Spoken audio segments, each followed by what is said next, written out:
قم بنا وانظر لآيات الجمال قم بنا وانظر لآيات قابل صد تکریم بزرگان محترم اور مسجد بگیالہ میں تشریف لائے ہوئے معزز باشعور ایمانی بھائیوں، تمام تعریفیں اس اللہ وحدہ لا شریک لہ کے لیے خاص ہیں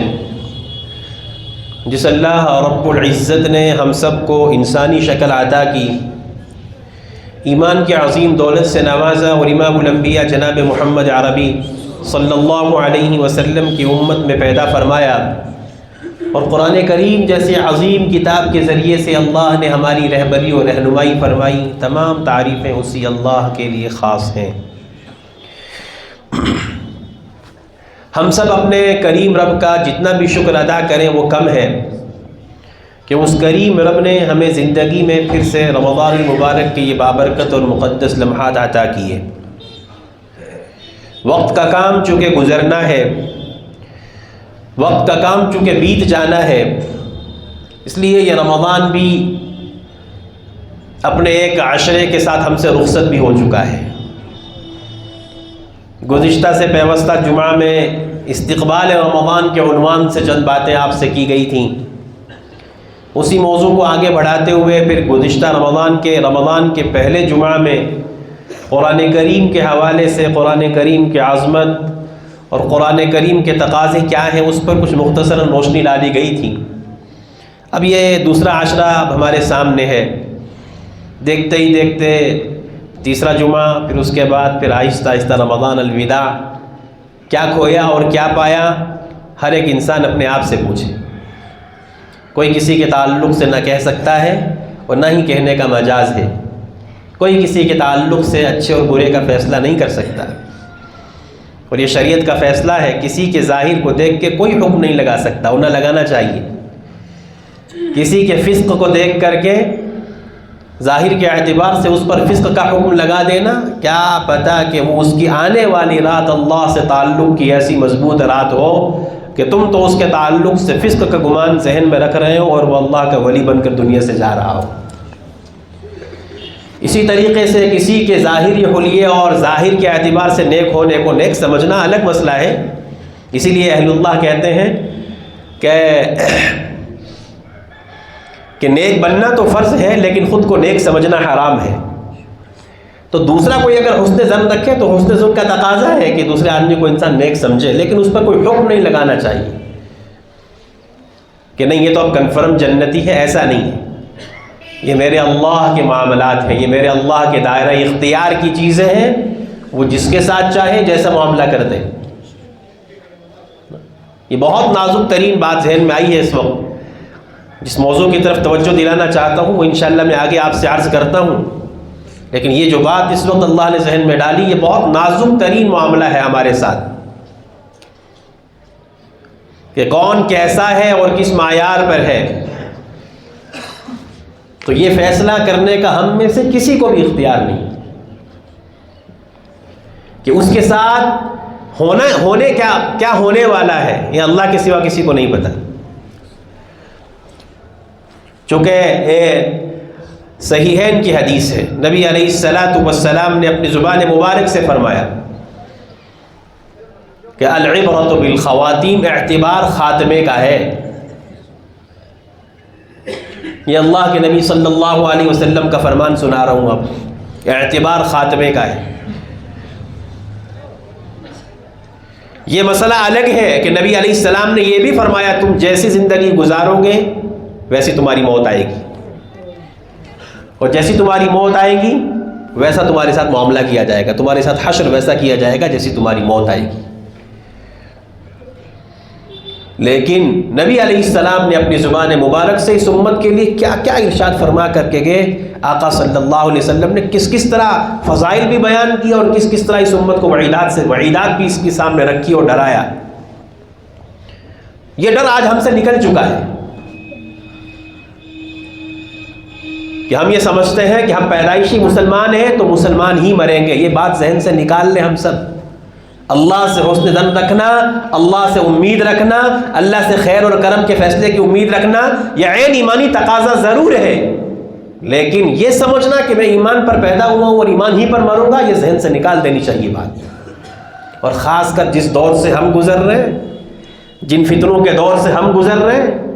ان فتنوں کے دور میں تو اللہ معاف کرے، بڑی بڑی آفر تو بہت دور کی بات رہی، چھوٹی چھوٹی رقموں پر ایمان بیچنے کے لیے ہم تیار ہیں۔ کہاں کی بات کرتے ہیں ہم سے کوئی کچھ بھی کروا لے، کوئی کچھ بھی کہلوا لے، بس تھوڑا سا میرا دنیا کا تقاضا پورا کر دے، بس جو تم کہلواؤ گے وہ کہوں گا، جو تم کرواؤ گے وہ کروں گا۔ مجھے کیا مطلب ایمان کیا چیز ہے اور مرنا کیا ہے، موت کیا ہے، قبر کیا ہے، دیکھیں گے بعد میں، اس وقت تو مجھے یہ دنیا کا فائدہ مل رہا ہے، بس ختم مسئلہ۔ کہ آقا صلی اللہ علیہ وسلم نے فرمایا اپنی زبان مبارک سے، یبیع دینہ بعرض من الدنیا، کہ قرب قیامت میں فتنوں کے دور میں ایسے حالات پیدا ہو جائیں گے، ایمان والوں کے لیے قرۂ ارض یہ اتنا تنگ کر دیا جائے گا، حالات ایسے بنا دیے جائیں گے کہ اس وقت کہ ایک آدمی ایمان کی حالت میں صبح کو ہوگا، شام ہوتے ہوتے کافر ہو چکا ہوگا۔ صحیح ترین روایت ہے یہ، شام کو ایمان والا ہوگا، صبح ہوتے ہوتے کافر ہو چکا ہوگا۔ اور اس کی وجہ جو آقا صلی اللہ علیہ وسلم نے فرمائی، یبیع دینہ بعرض من الدنیا، اپنی دنیا کے تھوڑے سے نفع کے خاطر اپنے دین کو بیچ دے گا۔ اس کی وضاحت کا وقت نہیں ہے، میں آپ کو ایک دو مثالیں دے کر کے اس کو سمجھاتا کیسے کیسے یہ سب کچھ ہوتا ہے۔ اور آقا صلی اللہ علیہ وسلم نے ایک موقع پر یہ فرمایا کہ تم میں سے کچھ لوگ ایسے بھی ہوں گے کہ پیدا ہوا ایمان کی حالت میں، زندگی گزاری ایمان والوں کی سی، لیکن مرے گا کافر ہوگا۔ کہ ایک آدمی پیدا ہوا کفر کی حالت میں، زندگی ظاہراً کفر پر گزاری، لیکن مرے گا ایمان کی حالت میں۔ یہ مشکات میں یہ روایت موجود ہے، نبی علیہ الصلوۃ والسلام نے فرمایا۔ تو اعتبار تو خاتمے کا ہے، تو جب مجھے اور آپ کو یہ پتہ ہی نہیں ہے کہ میرا خاتمہ کس حالت پر ہونا ہے، جب موت کا وقت آئے گا، جب نزع کا عالم آئے گا، جب سکرات کا وقت آئے گا، اس وقت کس کو کیا پتا کہ اس کے ساتھ کیا بیت رہی ہے؟ وہ معاملہ ہی الگ ہے، وہ معاملہ بالکل یکسر الگ ہے، وہ کسی کو دکھنے والا نہیں ہے۔ کلا اذا بلغت التراقی وقیل من راق وظن انه الفراق والتفت الساق بالساق الى ربك يومئذ المساق، کہ اس وقت وہ جب منظر سامنے ہوتا ہے وہ وہی جانتا ہے جس کے اوپر وہ بیت رہی ہوتی ہے۔ ظاہر کے اعتبار سے سب ٹھیک ٹھاک لگ رہا ہوتا ہے، لیکن معاملہ اس کے ساتھ کیا ہو رہا ہے، جس کی موت کا وقت ہے وہ تو وہی جانتا ہے، اس کا اللہ جانتا ہے۔ یہ بڑا نازک مسئلہ ہے، جتنا اس کو ہم نے سہل سمجھ رکھا ہے اتنا سہل ہے نہیں ہے۔ تو اعتبار خاتمے کا ہے، نبی علیہ السلام نے فرمایا اعتبار خاتمے کا ہے۔ اس کی ایک بہت ہی بہترین مثال، ایک بہترین واقعے کی شکل میں حدیث کی کتاب میں ایک واقعہ موجود ہے جو آپ کو سناتا ہوں، اندازہ لگائیے کہ آقا صلی اللہ علیہ وسلم نے جو فرمایا، اور پھر آقا کے زمانے میں ہی اس کی ایک مثال نبی علیہ السلام کے سامنے ہی ایک مثال پیش آ گئی۔ اللہ کے نبی علیہ السلام نے پھر صحابہ کو گواہ بنا کر کے کیا فرمایا۔ غالباً غزوہ خیبر کا موقع تھا، غزوہ خیبر کے بعد وہاں پر جہاں پر یہ خیبر کا معاملہ ہوا تھا، مدینہ منورہ میں جانے والے لوگ شاید جو جا چکے ہیں وہ دیکھ کر کے آئے ہوں گے، جہاں یہ خیبر ہوا تھا، خیبر کا جو علاقہ تھا، تو وہاں پر جہاں صحابہ کرام کی جماعت نے پڑاؤ کر رکھا تھا، دوسری طرف جہاں پر یہودی قید تھے، محبوس تھے، تو صحابہ کرام جس جگہ پر تشریف فرما تھے تو وہاں پر ایک یہودیوں کا چرواہا بکریاں چراتے ہوئے کچھ سامنے آیا، تو اس یہودیوں کے چرواہے نے دیکھا جو غیر مسلم تھا، اس نے دیکھا یہ کچھ لوگ بیٹھے ہیں، اس کا پس منظر اس کو نہیں پتا تھا کہ یہ کون ہے، کیا مسئلہ ہے۔ اس نے آ کر کے ان سے پوچھا آپ کون ہیں، کیوں ہیں یہاں، کیوں بیٹھے ہیں؟ صحابہ کرام نے اپنا تعارف کروایا، اپنا مشن بتلایا،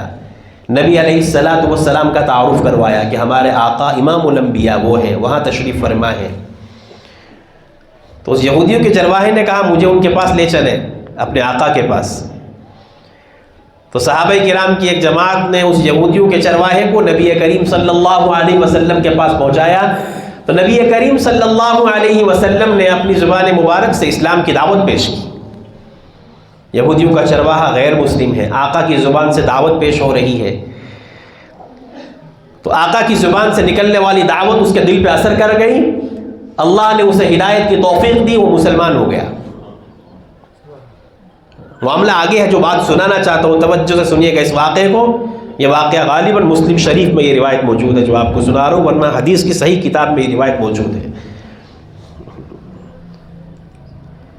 تو نبی کریم صلی اللہ علیہ وسلم کے دست بابرکت پر جب یہودیوں کے چرواہے نے جو غیر مسلم تھا جب مسلمان ہو گیا، تو وہ یہودیوں کا غیر مسلم چرواہا جو یہودیوں کی بکریاں چرا رہا تھا، اور یہ وہی یہودی ہیں جن کے ساتھ یہ معاملہ ہو رہا تھا۔ اب اندازہ لگائیے، نبی علیہ السلام نے اس سے کہا کہ پہلے جاؤ اور جا کر کے یہ بکریاں جن کی ہیں ان کے واپس کر کے آؤ، حالانکہ جن کے ساتھ معاملہ اور یہ اسلام کا پیغام ہے، یہ اسلام دوسروں کو دوسروں کے حقوق کس طرح بجا لانے ہیں اس کا سبق دے رہا ہے۔ ورنہ اللہ کے نبی کہہ سکتے تھے نا کہ جن کے ساتھ جنگ ہے بکریاں انہی کی لاؤ، ان کو اپنے ساتھ رکھتے ہیں، جس طرح ہمارا مزاج ہے، جس کا مال ہے کوئی مسئلہ نہیں، اپنا ہی ہے۔ ہمارے ہاں تو یہ معاملہ ہی کوئی نہیں ہے نا، کسی کا مال ہڑپ لینا، کسی کے مال کو غصب کر لینا، کسی سے قرض لیا تو اس کو دبا لینا، زندگی ساری دبا کے رکھنا اور اسی طرح مر کے چلے جانا۔ ایک بالش زمین بھی اگر کسی نے ناحق کسی پر قبضہ کی ہوگی تو 7 زمینوں کا کوڑ کل قیامت میں اللہ اس کے گلے میں ڈالے، اتنی خطرناک چیز ہے۔ نبی علیہ السلام نے فرمایا کہ اس کو واپس کر کے آؤ، واپس کر کے آیا تو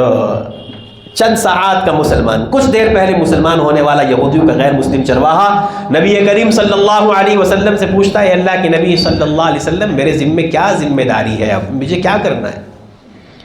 نبی علیہ السلام نے فرمایا اس وقت کوئی نماز کا وقت تو ہے نہیں، نماز فرض تو ہے نہیں اس وقت جو تم سے نماز پڑھواؤں، نماز کا وقت نہیں ہوگا اس وقت، تم نئے مسلمان ہو، مال کا مسئلہ تو ہے نہیں، کوئی زکوٰۃ کا مسئلہ ہے نہیں، اور کوئی ذمہ داری اس وقت روزوں کا مسئلہ ہے نہیں، تو لہٰذا اس وقت ایک اہم ترین جنگ جو ان یہودیوں کے ساتھ ہونے جا رہی ہے تم اس میں ہماری طرف سے شریک ہو جاؤ، صحابہ کرام کی جماعت کے ساتھ ہو جاؤ۔ اللہ کا کرنا ایسا کہ وہ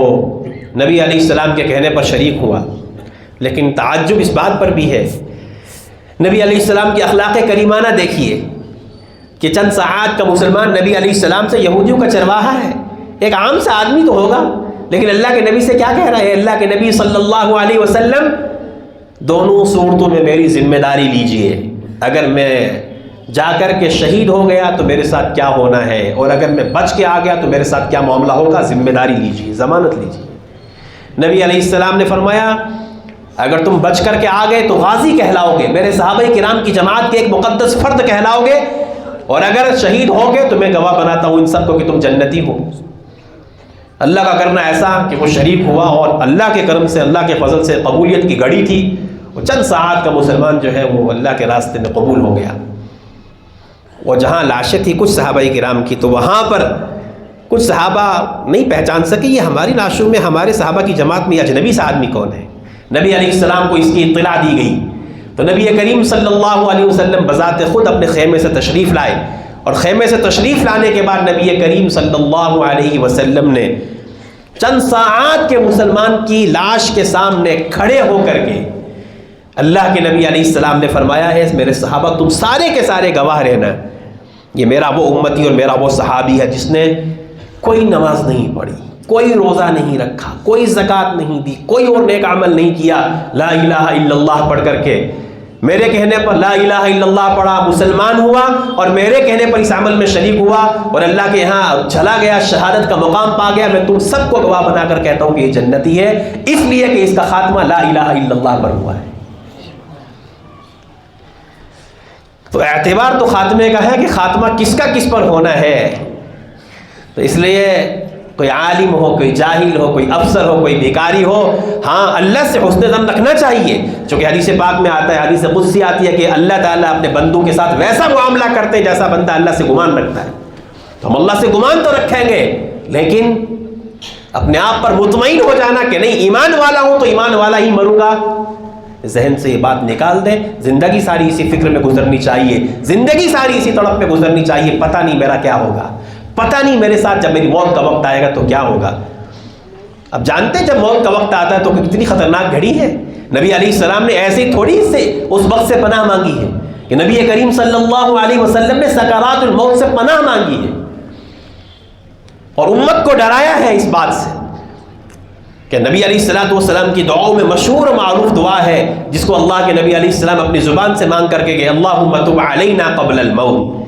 وارحمنا عند الموت، یہ ساری دعا موت کے وقت کی ہیں یعنی اللہ سے مانگو اے اللہ جب میری موت کا وقت آئے تب علینا قبل الموت، موت سے پہلے اے اللہ تو تیری رحمت میری طرف متوجہ ہو جائے، وارحمنا عند الموت، اے اللہ جب میری موت کا وقت آئے تو اس وقت میرے اوپر رحم فرمانا، وہون علینا سکرات الموت، وہ جو نزع کا عالم ہوتا ہے جب روح نکالی جاتی ہے وہ بڑی خطرناک گھڑی ہے، اے اللہ تو اس وقت ہمارے اوپر آسانی اور سہولت کا معاملہ کرنا، اور پھر فرمایا ولا تعذبنا بعد الموت، اے اللہ مرنے کے بعد بھی تو ہمیں عذاب مت دینا، یا خالق الحیات والموت، اے زندگی اور موت کو پیدا کرنے والے ہم تجھ سے فریاد کرتے ہیں یہ سارے معاملات ہمارے لیے سہل کر دے، اللہ ہم سب کو اسلام والی زندگی اور ایمان والی موت عطا فرمائے۔ یہ بات تو ضمناً آ گئی، چونکہ ایک بات تمہید پر آ گئی تھی تو آپ سے نے کہہ دی، یہ واقعہ سنا کر کے اس بات کو ثابت کر دیا کہ اعتبار خاتمے کا ہے، لہٰذا ہمیشہ ایمان والے کو فکر مند رہنا چاہیے کہ میرا خاتمہ ایمان پر ہو، اسی کے لیے محنت کرنی چاہیے، اسی کے لیے تڑپ کرنی چاہیے کہ خاتمہ ایمان پر ہو۔